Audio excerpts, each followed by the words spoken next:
Hello, everyone. Hi. Thank you very much for that very kind introduction. My name is Marc Wendorf. It is such an honor and a privilege to be speaking to you all today with these two lovely, accomplished humans over to my left. But today, we are going to be really talking about not just what hiring excellence is, but how it manifests and how these two leaders really meet the moment for what's needed in their organizations around the topic of hiring excellence. But without further ado, I have two very accomplished executives over to my left. Let me start with some introductions before we get into it. Vanessa and Jen, I'm going to read every word on my script about your background, so get ready. We're going to spend some time here. So Vanessa currently leads the global talent acquisition team at UiPath. You've been in the recruiting space for over 15 years with a particular focus on leading high-performing recruiting teams, evolving recruitment strategy, which we're going to talk about today, talent ops, and driving transformation at companies like EA, GE Software as well. And you've really built and led global teams through their hyper-growth phases, playing a pivotal role in shaping hiring cultures and driving executive-level strategies. So outside of work, you are a runner. You love decorating sugar cookies, which I'm dying to ask more about, but I don't have time today. Doing puzzles and spending time glamping by the sea. Thank you for joining us today, Vanessa. Great to have you. And then Jen, we have our eternal New Yorker is really how you brand yourself these days. Yeah. You are a people and talent leader currently overseeing both, I think, recruiting and people success at Ramp today. Correct. Yeah. Prior to that, you spent 7 years at Lyft, where you really built the New York office from the ground up during that pretty formative, pivotal experience. You led international hiring. You were also focused on operations and programs. And then at Lyft, after Lyft, you scaled a small crypto company's office from 0 to 200. Correct. Not sure if you sleep, but we'll talk about that at some point. When you're not building teams, you have a passion for interior design. Yes. You love spending time with friends and family. And you're always on the hunt for the perfect martini. Guilty. So my first question is, where's your favorite martini in San Francisco? I don't know. Well, we need to work on it. I told you when I left San Francisco when I was like 23, and I think at that point I was like still just drinking vodka and soda. But by the time I got to New York, I could actually start to afford a higher class beverage. Okay. Start where I started my martini journey. All right, we were talking earlier, and it's all about the little shards of ice that float in the water. The ice at the top, yeah. Yeah. Raoul's in New York. If you ever visit, it's the place to go. All right, I love it. Well, welcome. Thank you for being here as part of our Hiring Excellence panel. Well, shall we begin? Let's do it. All right, let's talk a little bit about how the two of you are experiencing the topic of internal mobility.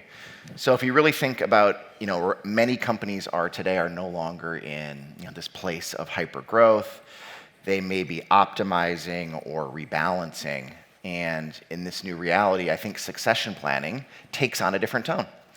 And I think succession planning probably happens as much from inside the organization as from outside of it. And this notion of hiring key generalists is becoming this more and more important lever. So Vanessa, question for you. Talk to us a bit about how internal mobility and reskilling talent shows up in your experience. Yeah, so make sure this can... at UiPath, I think as we've gone through this rebalancing from hypergrowth to more stabilization mode, we really made an intentional shift, and our CEO actually brought this to the organization that we need to be prioritizing internal talent. And so it's actually a pillar of our talent strategy that we prioritize internal growth. And what that means really for us is that we want to be engaging in discussions actively with talent and understanding who's on the bench, whether it's a leadership or individual contributor role, so that when we have opportunities become available across the company, we are looking internal first before we even make a decision to go externally. And so, that can show up in a lot of ways, but succession planning is one that we are ready to launch internally. Priority is for our senior leadership positions, but it's one of those things that I think we have an active role in helping the organization, leaders and HR, find that talent, build that bench, and then be able to activate that talent to be able to continue delivering on our promise and our commitment to the organization, which is prioritizing internal growth. Yeah. Yeah. Jen, what are you seeing? I'm almost where you guys are going to feel this dynamic. Like we're almost the opposite, but very much similar in how we think about our principles. We're in like super hyper growth stage at Ramp, so we'll make close to 700 hires this year and did a similar amount of hiring last year. We definitely want to prioritize internal mobility. We actually just moved someone into an internal mobility recruiter role to like really think about internal mobility more intentionally and have someone really own it as a program, and even just the processing of the number of candidates that go through our internal mobility flow. But I will focus a little bit more on generalists because it's something that's really important to us at Ramp right now, and it really empowers and like enacts internal mobility longer term. So we feel like generalists can do really, really well at Ramp. We've seen this play out with our business ops team that sort of got dismantled as a centralized team. These people went into the organization and they're some of our most successful employees. So we are a big fan of generalists, and specifically as an example how we're making this show up is how we think about hiring our PMMs. So our PMM organization has gone through like a pretty big refresh recently. It moved from our CEO over to our CTO, and our PMM org actually sits underneath our Chief Product Officer, which is like very not traditional. Everyone's always confused when I tell them about it, but it's actually been working very, very well because we want to build a more technical PMM function, better tied to product, things like that. So candidly, like we haven't been able to unlock the perfect PMM hire. It's really, really hard. We had been focusing on like true marketers, deep experience in product marketing, only thinking from like SaaS B2B type companies, and it just wasn't working. So we've kind of blown it up. We are going for more of a generalist model for our PMM function. We are hiring people that have zero marketing experience, super high performing consultants from like Bain and McKinsey, and really anchoring on what we actually want them to do in the organization, which is like take a problem, use deep research, use LLMs to actually build something that will produce for the business in a good way, grow our business. So we just made our first couple hires in this generalist model. Check back in 90 days when we roll out our quality of hire survey. So we'll see how it goes. But obviously that ties to internal mobility, because if these people like can come in with no marketing experience, be successful, they can do that in many parts of the organization and bring that marketing experience with them, maybe to sales, to ops, to CX, whatever it may be. So that's kind of how we're thinking about it today. That's great. So double clicking into this topic of internal mobility, let's talk a little bit about kind of distributed workers and distributed members of your team. You know, with some of my clients, I'm seeing a little bit of maybe push-pull, maybe healthy dialogue between distributed employees, right, and a more kind of fixed kind of return to office viewpoint. And I'm curious if either one of you are feeling that inside your organizations. But also, how do you think about balancing, the desire for career growth with all of the teams that you work with, and the fact that we do have this view of return to office? Who wants to go first? I can take go it for it. first. Yeah. So we went through this, I'd say about a year ago, where we were starting to think about how do we start to bring people more into the office, because it is important for collaboration. And so our view is a hybrid workforce. We find that people do appreciate the flexibility to be at home some days of the week, but also value the connection that you get from being in the office and being able to meet up with your colleagues. So We still have a pretty decent percentage of our workforce that's remote, and we don't intend to change that. But kind of to your second question and thinking about, how you balance career growth, we're fortunate to have a pretty strong learning and development team that invests in coaching, mentorship programs, and we're really driving a lot of ownership of that dialogue of growth with the managers in what we call feedback in the flow of work. So rather than waiting for a specific event, whether that's your annual conversation or even a quarterly connect, the idea is that we're really developing managers to feel comfortable and confident, along with the employees, to have that dialogue ongoing so that you can quickly course correct if something isn't aligning, or in the event an opportunity does come up, the understanding is there already between your manager and you that you want an opportunity to grow, and we can help facilitate that. I think the second thing we did was kind of rebalance how we looked at budgets annually. So our CFO put more emphasis in travel T&E budget so that we can encourage employees to go into an office when they can, or as an event or an all hands is happening, to encourage folks who are remote to still have that opportunity to connect and not feel like they're at a disadvantage because they're not in the office along with everyone else. And so that's been really great. We've taken advantage of that in our own team, had an offsite in March, and again, it just kind of helps to continue to foster that connection, but also give visibility where you think you may not be able to if you're not in a room. Yeah, I think similarly we have a hybrid model, so like 2 or 3 days suggested in office, and our main offices are New York, SF, and a smaller but important office in Miami. But Ramp started in COVID era, so actually everyone was remote, or I think they started in office, but then very quickly moved to remote once they were going through some level of expansion. But our major hyper growth has happened in the last 2 years, where we've really tried to prioritize more in-person hiring, people in office. Like, we really see the value in that, like Vanessa noted as well. I would say though, like, what we always try to anchor on, and what I try to encourage hiring managers to think about, is like impact. Like, that is what we measure. That is how you grow at this company, at Ramp, and I imagine at other companies as well. And if you can have that impact in a remote setting, then great. Like, we will encourage and empower you to do that. But candidly, like, remote work is like pretty hard, and not everyone does it well. So it's important to be like pretty transparent with people or roles or opportunities of where there's going to be sort of like other blockers or like extra stuff you have to do if you want to be remote and do this job well. And again, some people can do that very, very well. They're used to working remote. They do better in remote environments. But candidly, it's a harder job to do your job remote if a lot of the company is in office, especially at the size that Ramp is today. Like, we don't have we are getting better, but we don't have the perfect operating systems and communication to like really empower like a full-fledged remote workforce. So it's just sort of where we are in our growth stage, that we would never like not allow someone to grow because they're remote, but we just continue to try to anchor back on this impact piece, and in the role you want to grow into or the level you want to grow into, like, can you have the level of impact you need if you are remote? So kind of a half answer of like, we empower you, but again, we just focus on impact, and a lot of people do better having that impact in person right now at Ramp.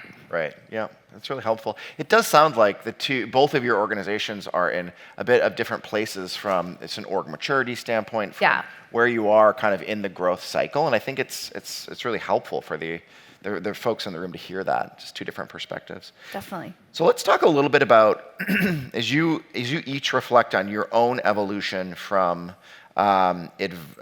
into more of a strategic advisor from order taker. Right? I think there's this constant kind of drumbeat of how does a people team have a seat at the table? Mm-hmm. How do they move into a place of strategic advisory from reaction? Yeah. And my first question is, as you reflect on your own career journeys, how would you describe your own evolution from reactionary to strategic advisor? And, Vanessa, I'm going to start with you. How are you kind of directly influencing your seat at the table when speaking with key cross-functional partners like finance, the broader people team, et cetera?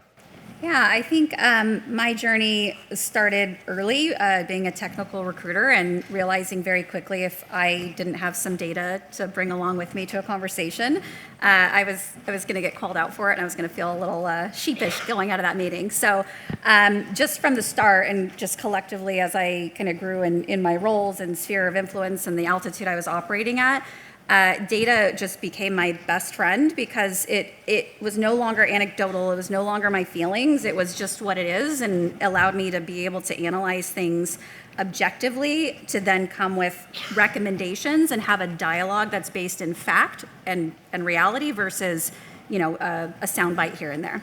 And so I think that's just been kind of what I carry with me and what I bring to my org, as well as I'm helping to develop my leaders and our recruiters in shifting from that kind of order taker mentality to being more of an advisor. And how that shows up now in my role in a couple ways. I think I'll anchor. I think we have a few sessions on workforce planning and that whole headcount planning conversation. I have a pretty good example of that this year. So historically, UiPath hasn't been the best at planning, and our teams have been at the impact of that, where we get slammed in Q1, everyone's dying, drowning, and by Q2, we're pumping the brakes because we've overhired and we haven't paced ourselves properly. And a lot of that is because we weren't in the conversation at the time we should have been. So I can't take credit and say it was perfect this year, but it was better than the last 2 years in the sense that worked with our FP&A leader to say, this plan is insane. There is no way we're doing this. And I brought in a lot of data from the last 3 years to say what is actually realistic by looking at pass-through rates, but also just historically based on our capacity as a team, what can we deliver? And so that really helped set the tone at the beginning with our finance leader to say, here's what I can commit to. I know this is the business plan, but here's what we can do, and here are options. If this isn't acceptable, here's a few options we can entertain so that we can accelerate our hiring or go back to the business and reset. So that was great. The interesting outcome there was we had a financial plan and we also had a business plan that we were aspiring to. In the end, we're closing out Q1 and now using same data to see how we delivered on Q1, but then also looking ahead at how we're doing for Q2 delivery, where we have risk operationally for the business, and then readjusting and realigning our priorities and what we need to do internally as a team to be able to support that. So I think from that perspective, again, it's just grounded in what is, what was. And it's not me, just being emotional about too much work. It's literally not physically possible in any capacity. And so that helps get through the conversation because, I just find that you can't argue data. Yeah, definitely a theme. I'm glad you have the Q1 problem too. Yeah. Q1's really tough. No, I completely agree. Like if you're going to go into a meeting to try to change something or influence someone or anything without data, like just cancel the meeting. Like don't go, walk out the door.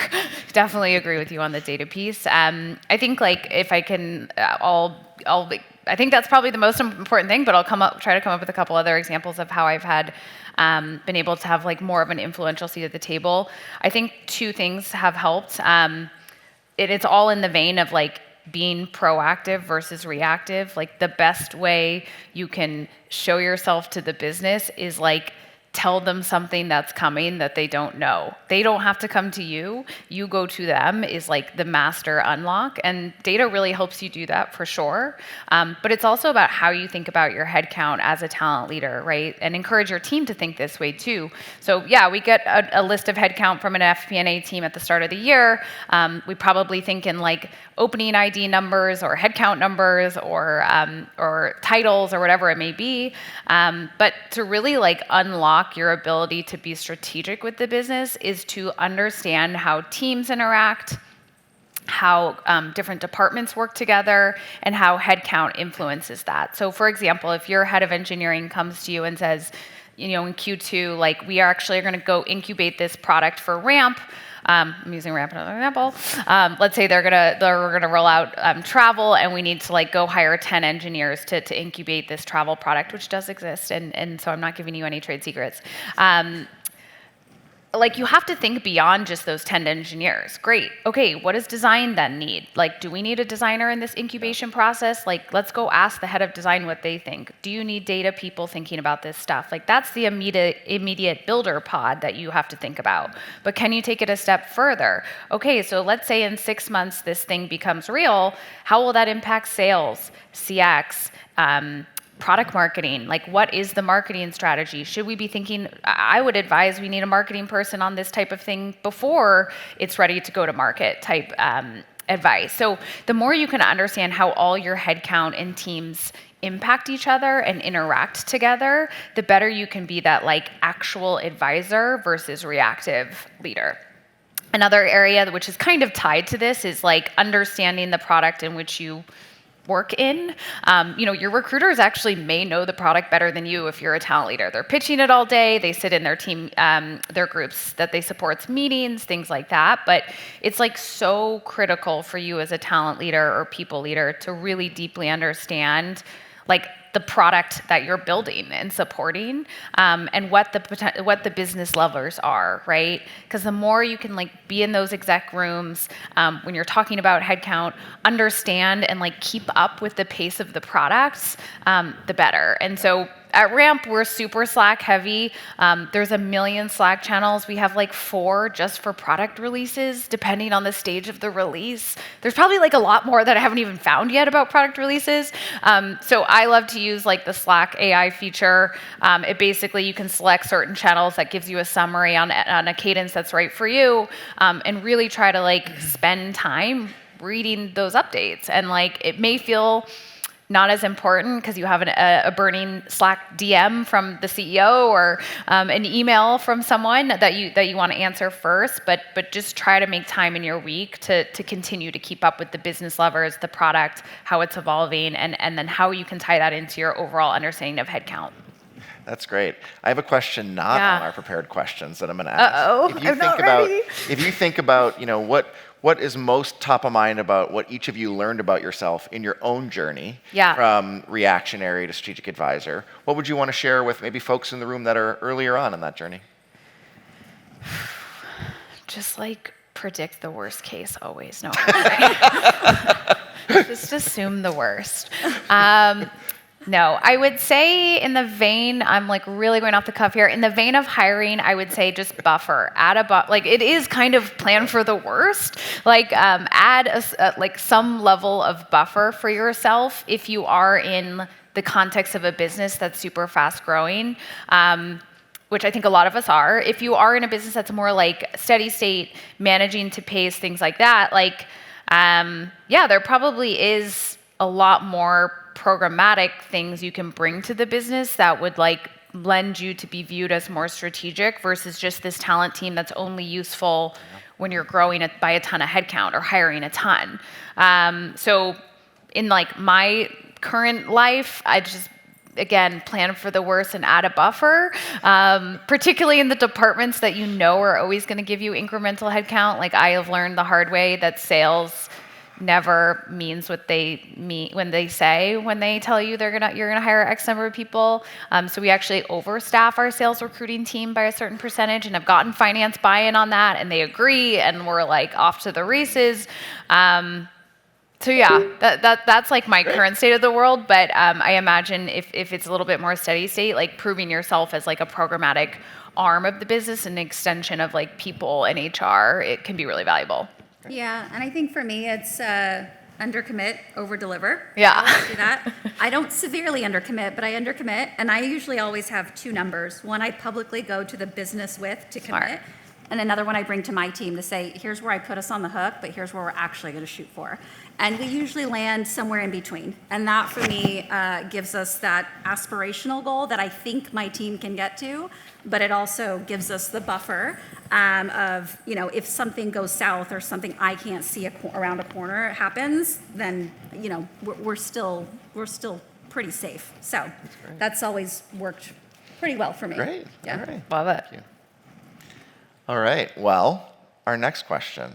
The obligatory question about AI. Yes. Here we go. Yes. I think we all knew this question would come up Yes. at some point. And there's a lot of places I think our dialogue can go on the topic of how you're seeing AI materialize at the operational and tactical level. But this is a question really to the both of you. And to me, it feels like even the basic construct of what a job is changing. And some would argue maybe it's even fundamentally shifted already. And the question is, what is a job of tomorrow or in the future compared to what a job has been? What's changing? What stays the same? And how do we build for a moving target? Yeah. It's a simple one. It's so easy. If I knew, I would be not here and maybe a lot richer. But no. I can make some maybe some general thoughts on the topic. I think everyone has this anxiety, not everyone, but a lot of people have this anxiety that AI is going to take our job, and it's probably not going to happen tomorrow. Could it happen in 10 years? I don't know, maybe. Let's see. But I think as humans and workforces evolve as they have with the invention of computers and things like this that they thought would potentially take people's jobs, your role just kind of changes. And you as AI takes things off your plate that you're doing, it may take parts of your job. You will you and hopefully your team and your workforce around you will mold into a new version of what your job is. So I spend a lot of time reassuring recruiters that this is the case on the team, that recruiting is so naturally a human-centric position. No one joins a company because you have a really cool, well, they may join because you have a really cool AI product or whatever. That's okay, fine, that might be true. But there are also a lot of people choose companies based off the people, right? So the people element of recruiting and working and companies isn't necessarily going away. But the role that our recruiters play, or our sourcers or our coordinators play in the workforce is absolutely going to change and already has. Imagine a world where you don't really have sourcers, recruiters, coordinators. You just have a talent workforce, talent people. Well, we need a better branding for that, but let's just call them talent individuals.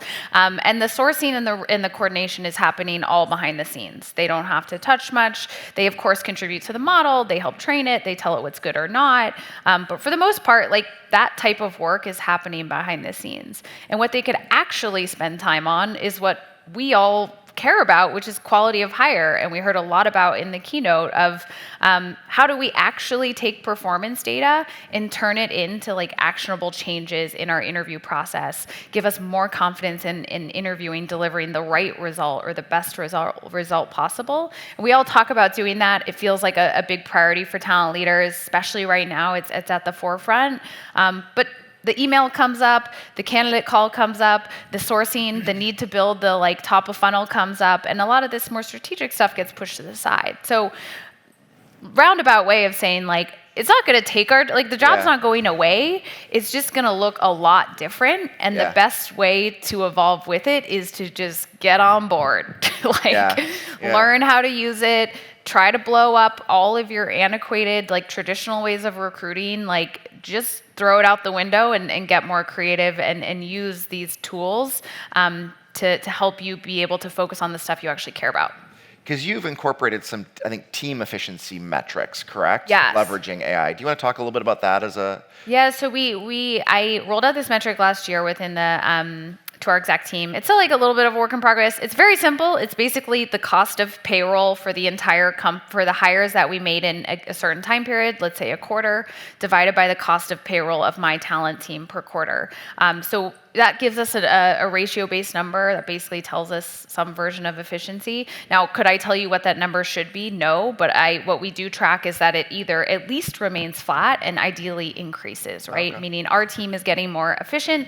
We're able to deliver more for the business with less on our side. But to do that, I need to be able to roll out things to the team that will help them be more efficient, like sourcing, coordination, because that will mean we have less sourcers. Doesn't mean we have no sourcers, but we can operate a lot leaner if we're able to, one, like have a North Star metric we're working towards and be able to actually hold our team accountable to, and then roll out some like changes and tools and systems, Ashby being a lot of them, to help the team operate and remain super lean. Yeah. That's right. Now, Vanessa, my flavor of this question for you is around, I believe you've had to navigate with some kind of downsizing or some reduction of recruiting teams. Wondering how you navigated this, how you think about AI playing a role in terms of, driving for efficiency and optimization with that context. Yeah, so I know we hear a lot of do more with less. I'm trying to reframe that to do more with different. And it plays really well with our company, just given we're focused on agentic automation, which takes AI to that next level where you have an agent or functioning as an assistant for you. And so our CEO has come out to everyone and asked everyone to think about how an agent or agents can help us in the context of our work, assuming we are headcount flat. So the idea is we have to continue doing more, but the traditional method of I need more people is no longer the first option. An agent or some kind of automation or AI is the ask that we have to explore first. And so a perfect example, there's a ton that I've been thinking about with agents specifically, but if you think about it, every time we get a request, usually the recruiter or the hiring manager is going in to request the rec. Imagine at that point, there's an agent and there are workflows that go and set off a sequence of events that happen after that, which is, okay, we need a job posting, and agent's helping to have that dialogue with the hiring managers. The recruiter's maybe not doing that. And then the second part of that is how does that then feed into an alignment discussion? So we ask our recruiters to fill out an alignment guide with the hiring manager to get an understanding or an intake form of the role. But an agent can help with that. And then you take those outputs and you have an agent go out and source 3 profiles for calibration that you then as a recruiter can look at, validate, and then bring with you to the conversation with the hiring manager to really get aligned. So you're not spending your time filling out a form or trying to understand like what the need is. All that's been done, and it leaves space for you to have an actual dialogue about what's going on in your team. Let's talk about what success looks like here, and really validate the information you've got rather than having to collect the information then go off and do something. And so that's how I look at AI and automation and how our jobs are changing. It's freeing up the space to do the impactful work our recruiters enjoy versus, hey, you have 300 applicants, you haven't gone through them yet, what's going on? And so that's the opportunity. I think that I'm trying to shift kind of everyone's frame of mind in our team too, because we do have that anxiety of, is it replacing our jobs? Yeah. I don't believe it'll replace the job at all. I just think, again, it gives us more capacity to do the things that we truly enjoy and what actually were, I think, the drivers for recruiters and what they do day to day. So that's my view of it. Exciting times. Yeah, very. Yeah. All right, let's switch gears a little bit. So our room today is filled with talent leaders, rec ops professionals. So let's switch gears a little bit and talk about the growing focus. I do think there's been a little bit of, a growing focus of bringing and standing up rec ops teams earlier and earlier. Let's talk a little bit about this trend, maybe what's underneath it from your perspective. Jen, I'm going to start with you. You have quite a different recruiting coordinator team size currently than you had at Lyft. Yes. But you've also made a new rec ops hire recently. And I'm curious, how do you think about talent ops within your team broadly? So for context, at Lyft, I had a recruiting coordination team alone of 25 people to support a talent org of like 100-ish. So it was a lot of humans. And now the recruiting team at Ramp is 35, and we have 2.5 RCs to support that team. And they actually don't spend 100% of their time even on coordination. They do split their time with some recruiting ops work as well. But how I think about rec ops is a lot of companies and teams hire it way too late. It should be brought in much sooner than you maybe think, because it kind of sets the foundation for how your entire team is going to operate within the business, right? It sets up your tools properly. It's so hard to go back and fix and change behavior behavior, it is way easier to do it right from the start. As someone who joined last February, and we are just now rolling out recruiting ops at Ramp, yeah, it's really hard to change behavior. So my two pieces of advice is do it early. My second piece of advice, yes, we just hired our one and only recruiting ops manager to the Ramp team. She's sitting in the front. Her name's Katie. Hi, Katie. Oh, hi, Katie. And what's unique about Katie, and what I would encourage you all to think about when you do go hire a rec ops person, is she's far more technical than me and anyone on my team. So Katie actually has the ability to like do some lightweight coding with JavaScript.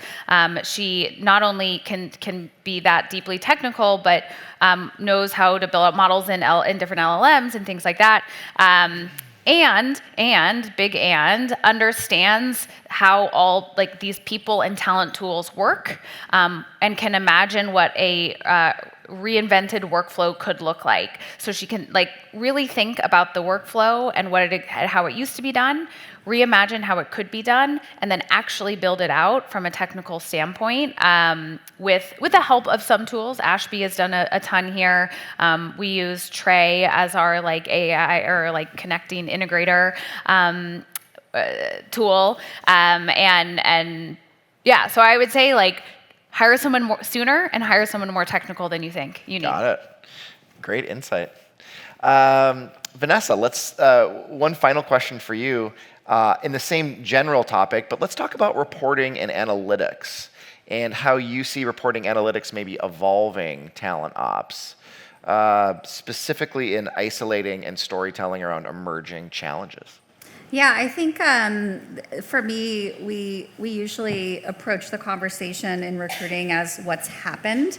And I think reporting and analytics are important to help us understand better what's coming or what we need to be thinking about to evolve towards. And so from my perspective, my rec ops person is in the room too, Amanda. Hi, Amanda. Amanda and Katie. She endures all my questions and all these ideas we have around how do we bring this forward to help our recruiters, our talent leaders, but then also the business understand how do we be how are we more proactive in what we understand our pipelines to be and everything else and pass-through rates. So I think Ashby thankfully has been very helpful in this regard and continuing to evolve. But I think that's a key differentiator for talent functions, where if you're reporting on what's happened, most people less interested. Yeah. It's why did that happen and what are we doing moving forward to evolve from that and adjust. The predictive aspect of it all. Yes. Yeah, it's very good.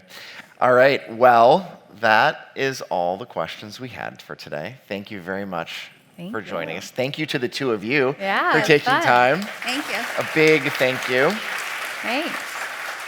I think if there's one takeaway here from the thread of all these questions, it's that great hiring doesn't just support the business, it fundamentally shapes it.